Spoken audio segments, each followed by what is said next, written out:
Labdien! Mani sauc Anete Ilves, es pārstāvu Tiesību sargu biroju, un šodienas tēma ir mākslīgais intelekts un pamatiesības. Sāksim nedaudz ar mākslīgā intelekta vēsturi. Pirmo reizi mākslīgais intelekts parādījās pagājušā gadsimta 60. gados, un to sauc par mākslīgā intelekta pirmo vilni vai pirmo posmu. Otrais posms sekoja no 70. līdz 90. gadiem, un pēc 2000. gada ir uzskatāms, ka ir sācies mākslīgā intelekta trešais posms, jeb trešais vilnis. Tas, kas ir svarīgi norādīt, ir, ka nevienā no šiem posmiem mākslīgais intelekts nav nekad ticis saistīts ar pamatiesībām.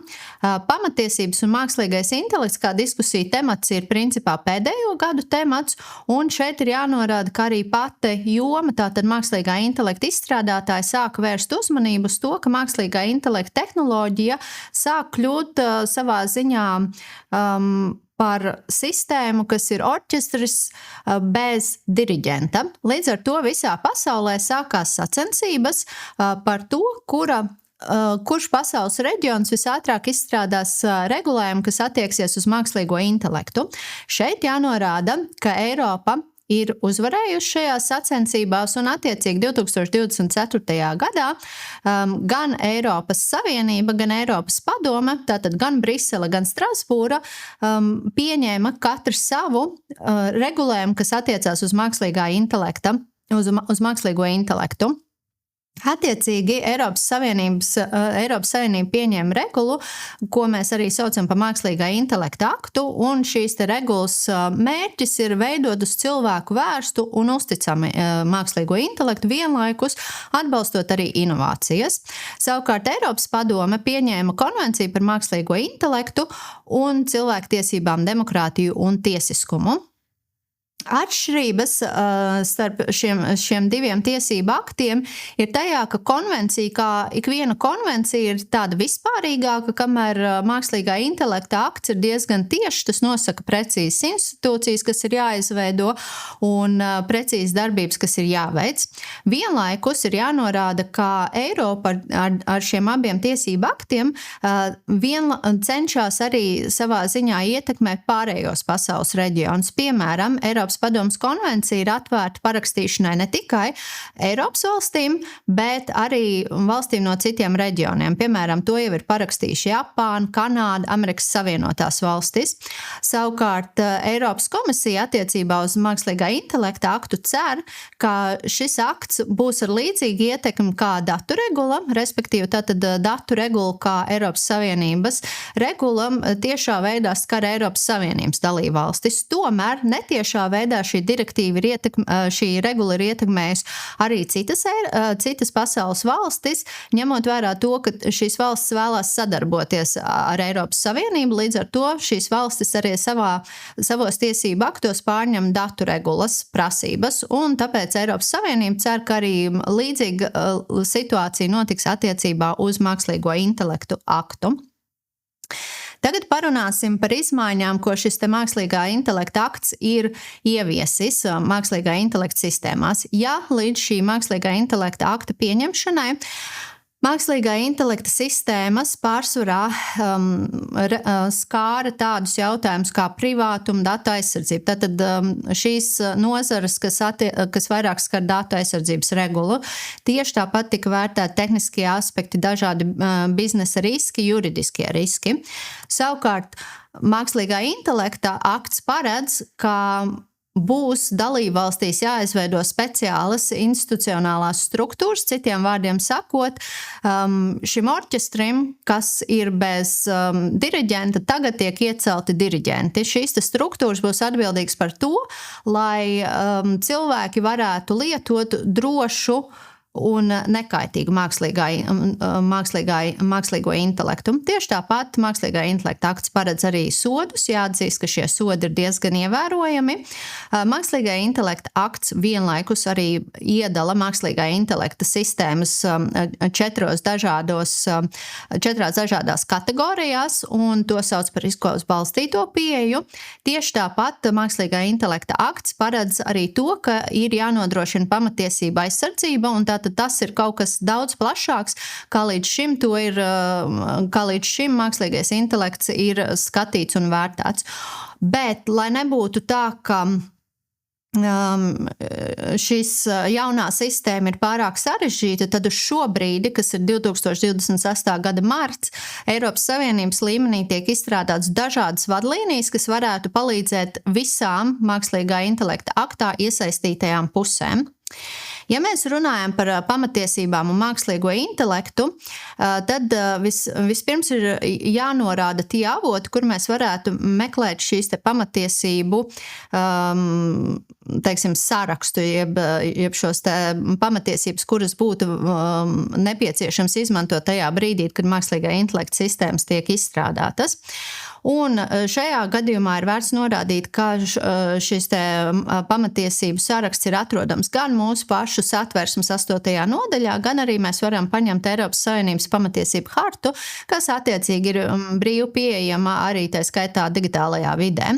Šajā prezentācijā es esmu norādījis tikai dažas no pamatiesībām, kuras būtu nepieciešams ņemt vērā tajā brīdī, kad cilvēks nonāk saskarsmē ar mākslīgo intelektu, bet pilns saraksts ir attiecīgi pieejams pamatiesību hartā. Līdz ar to mākslīgā intelekta sistēmai ir jārespektē cilvēka cieņa, jārespektē tiesības uz dzīvību, tiesības uz personas neaizskaramību, vārdu un informācijas brīvību, tiesības uz izglītību un bērnu tiesības, kā arī citas tiesības. Vienlaikus ir mākslīgā intelekta akts paredz arī to, ka ir jānodrošina diskriminācijas aizsardzības princips. Ko tas nozīmē? Tas nozīmē to, ka vispirms ir jāsaprot, kas tad īsti ir diskriminācija. Tas, ko Tiesību sarga birojas savā praksē ir saskāries, ir, ka ļoti bieži cilvēki nesaprot, kas ir diskriminācija, un cilvēki uzskata, ka diskriminācija ir strīds vai nepatīkama situācija vai situācija, kurā kāds cilvēks apvainojās. Mēs to parasti saistam ar to, ka diskriminācija kā tāds ir skaists, skanīgs termins, līdz ar to tas tiek izmantots vietā un nevietā. Tomēr, lai mēs runātu par diskrimināciju, mums pirmām kārtām ir jāņem vērā diskriminācijas kritēriji. Un attiecīgi, ja tiek īstenota nevienlīdzīga, nepamatota atšķirīga attieksme pamatojoties uz kādu no šiem kritērijiem, tad mēs varam runāt par diskrimināciju. Tātad, nākamais jautājums ir par to, cik tad mums īsti ir šie diskriminācijas kritēriji. Jāatzīst, ka Latvija ir diezgan bagāta ar diskriminācijas kritērijiem. Vēl viena valsts, kurā ir līdzīgs skaits diskriminācijas kritērija, ir Francija. Un Latvijā tiesību aktos ir atrodami kopumā 28 diskriminācijas kritēriji. Gan tie, kas izriet no satversmes, gan arī tie, kas ir vienkārši iekļauti citos likumos. Un daži no šiem diskriminācijas kritērijiem ir dzimums, vecums, invaliditāte, seksuāla orientācija, tautība, rase, reliģiskā pārliecība. Un attiecīgi šis te pamatiesību katalogs ir jāņem vērā tajā brīdī, kad vai nu tiek izstrādāts mākslīgā intelekta sistēmas, vai nu šīs sistēmas tiek paņemtas lietošanā, vai nu jebkurā gadījumā kāds cilvēks šo te izmanto šīs te sistēmas. Runājot par pienākumiem, kas rodās radot mākslīgā intelekta sistēmas, sāksim mēs atkal ar dažiem piemēriem par jau esošajiem diskriminācijas aizlieguma pārkāpumiem. Tātad mākslīgā intelekta sistēma tika izmantota, lai saprastu, kurus studentus uzņemt augstskolā un kurus studentus noraidīt. Lai arī sistēma nebija veidota tā, lai tā diskriminētu dzimuma vai rases dēļ, tomēr šī sistēma pamanījās to izdarīt, jo šī sistēma bija veidota uz vēsturisko datu pamata. Un tajā brīdī, kad nonāca atklātībā šīs sistēmas trūkumi, tad sistēmas veidotāji norādīja, ka sistēma jau tikai atkārto cilvēku veiktās darbības, nevis pieņem labākus lēmumus kā cilvēki. Un šis aspekts ir uzsvēršanas vērts, jo būsim godīgi, cilvēks savā vēsturē ar cilvēcību īpaši lepoties nevar. Un te ir jautājums, vai cilvēki spēs izstrādāt mākslīgā intelekta sistēmas, kas būs tomēr kripatiņu labākas kā cilvēki un tomēr spēs ievērot šīs cilvēktiesības un pamatiesības.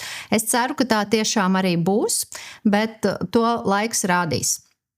Nākamais piemērs ir krāpšanas novēršanas sistēma, kas tika izmantota izmaksājot vecākiem bērnu pabalstus. Šī lieta ir diezgan jau kļuvusi par klasiku.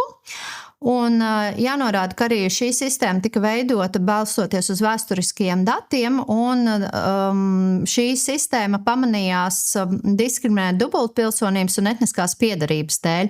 Kāds bija rezultāts? Rezultāts bija tāds, ka 26,000 vecāku nepatiesi tika apsūdzēti krāpšanā. Viņiem tika piespriests atmaksāt diezgan lielus un ievērojamus finanšu līdzekļus. Nevienmēr tas bija iespējams, līdz ar to bērni tika izņemti no ģimenēm. Un, kā stāsta mūsu kolēģi no šīs konkrētās valsts, ir bijuši gadījumi, kad vecāki izdarīja pašnāvības. Līdz ar to ir jāsaprot, ka nepareiza sistēma var novest pie ļoti, ļoti smagām sekām fiziskajā vidē. Un es pieņemu, ka neviens to nevēlas. Attiecīgi, kas notika tālāk? Tālāk šī lieta nonāca attiecīgās valsts augstākajā tiesā, kas arī aizliedz šīs sistēmas izmantošanu. Ņemot vērā, ka šis bija diezgan liela apjoma skandāls konkrētajā valstī, tad atkāpās arī šīs valsts valdība. Šajā valstī tika izveidota īpaša institūcija, kas uzraudzīja mākslīgā intelekta sistēmas un to drošību. Un šī valsts arī pašlaik ir arī veikusi tādu kā eksperimentu, cenšoties saprast, cik tad īsti drošas un nediskriminējošas šīs krāpšanas novēršanas sistēmas kopumā. Un viņu secinājums ir tāds, ka pašlaik nav iespējams izveidot krāpšanas novēršanas sistēmu, kas nediskriminētu. Kāpēc? Tāpēc, ka šī krāpšanas novēršanas sistēma būtība jau ir meklēt dažādas atšķirības, lai pieņemtu lēmumu par to, lai vērtētu to, ka varbūt šīs atšķirības ir tās, kas veicina šo krāpšanos.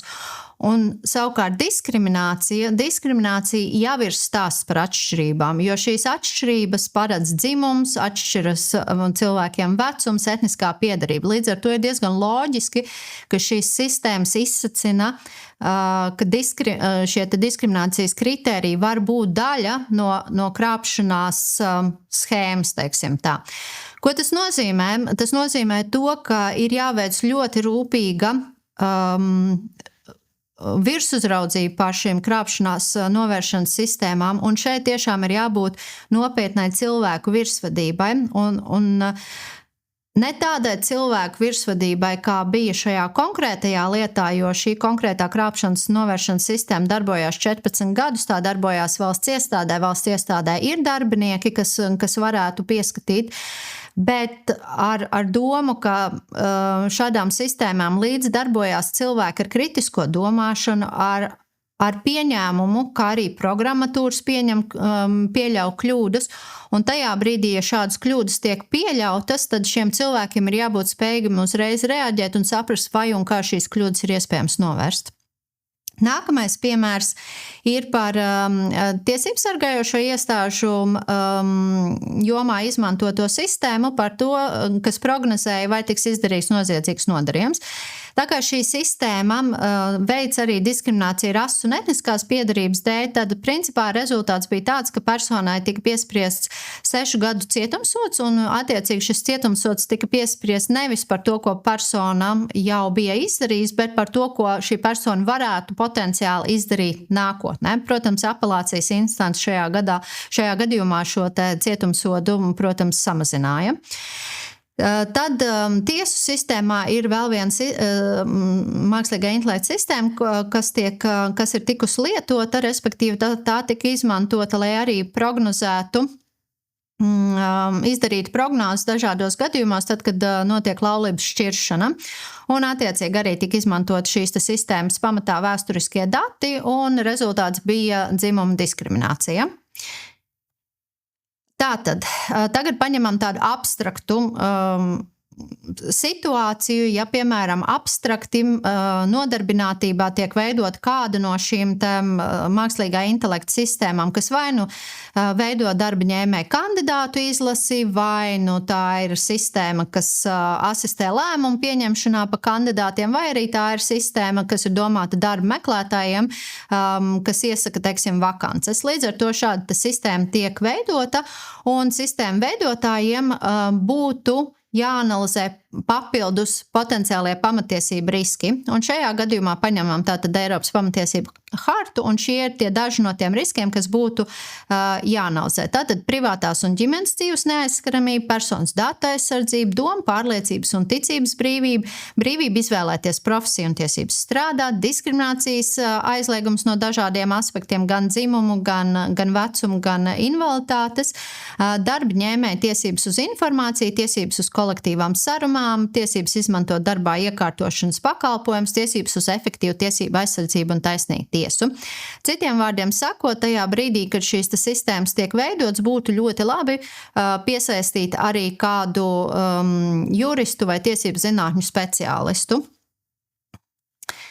Kā mēs varam pamatiesību riskus mazināt? Tad pirmām kārtām tā ir datu kvalitāte un datu pārvaldība, kur datu kopām ir jābūt pietiekami reprezentatīvām, bez kļūdām un pilnīgām. Un vienlaikus būtu arī jāapsver, vai tiešām vēsturisko datu izmantošana ir tas pats pareizākais pieejams, jo pašlaik izskatās, ja tiek izmantot vēsturiskie dati, tas ir diezgan drošs ceļš uz to, ka notiek dažādi diskriminācijas aizlieguma pārkāpumi. Tad otrs princips ir pārredzamība un izskaidrojamība. Tas nozīmē to, ka cilvēki, kuri nonāk saskarsmē ar mākslīgo intelektu, viņiem ir jāsaprot, ka viņi ir nonākuši saskarsmē ar mākslīgo intelektu.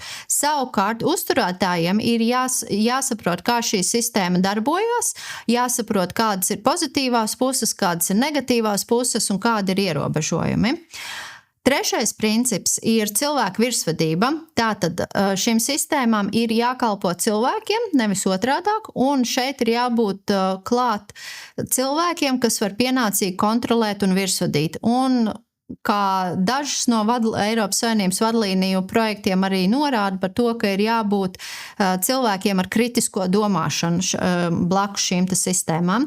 Un, protams, atbildība, atbilstības un ietekmes novērtēšana, uzraudzība. Tātad šie būs tie mehānismi, kas attiecīgi tiks izveidot katrā konkrētā Eiropas Savienības dalībvalstī.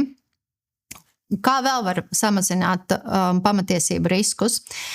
Tā ir darbinieku izglītošana par pamatiesībām un iespējamiem šiem riskiem. Tātad pašlaik ne tikai juristiem būtu jāmācās par to, kā mākslīgā intelekta sistēmas darbojās un kā tās tiek veidotas, bet arī mākslīgā intelekta veidotājiem, mākslīgā intelekta arhitektiem būtu labi apgūt kaut pamatzināšanas par pamatiesībām un šiem principiem, kas skar pamatiesības. Šajā slaidā ir attēls, kas ir ģenerēts ar mākslīgo intelektu, ar speciālu domu, ka šajā attēlā kāds varbūt ieraudzīs kaut ko stereotipisku. Un kamēr es runāju par nākamo šī slaida aspektu, jūs varat šo slaidu arī detalizētāk paskatīties. Tātad, ja mēs pārējām pie ētikas un stereotipiem un aizspriedumiem, tad stereotipi un aizspriedumi ir vērtējami vairākos līmeņos. Piemēram, kultūras līmenis, kas var izpausties, piemēram, dažādos pasaules reģionos, kur stereotipi un aizspriedumi ir atšķirīgi, individuālais līmenis.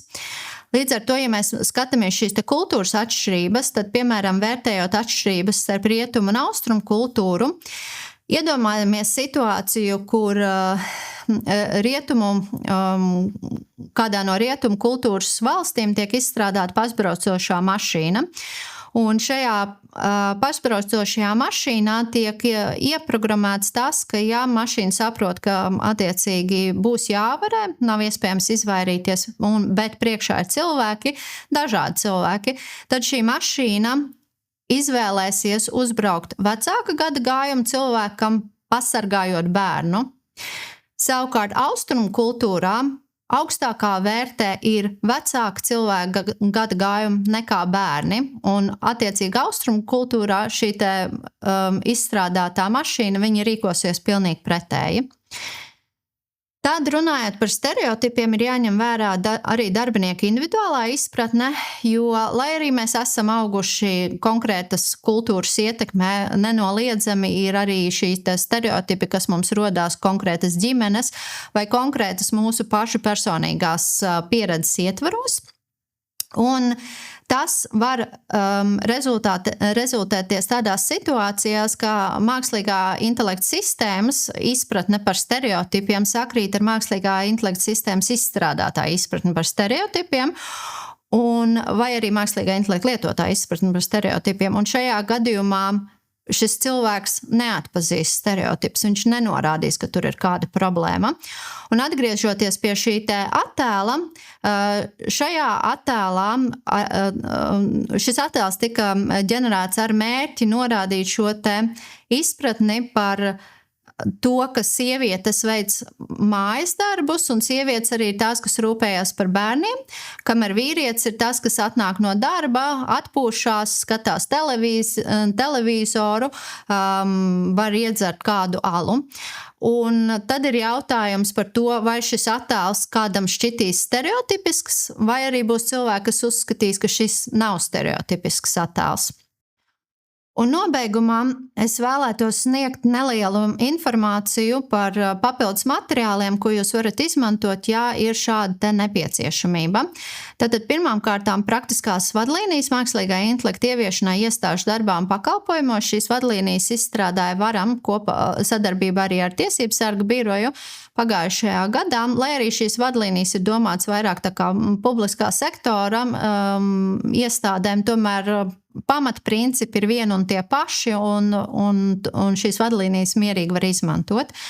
Attiecīgi, nākamie divi materiāli ir Tiesību sarga veiktie pētījumi par mākslīgā intelekta sistēmām un diskriminācijas aspektiem.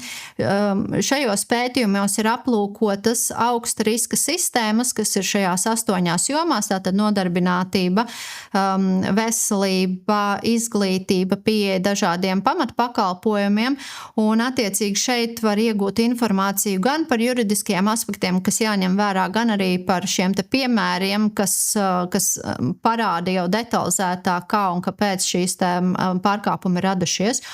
Un tieši tāpat ir pieejami arī 2 citi Tiesību sarga biroja materiāli par to, kas ir diskriminācija. Tas ir 22. gada materiāls, gan arī par to, kas nav diskriminācija.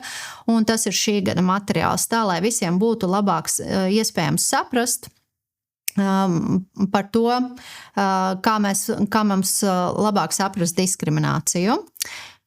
Lielas paldies par uzmanību!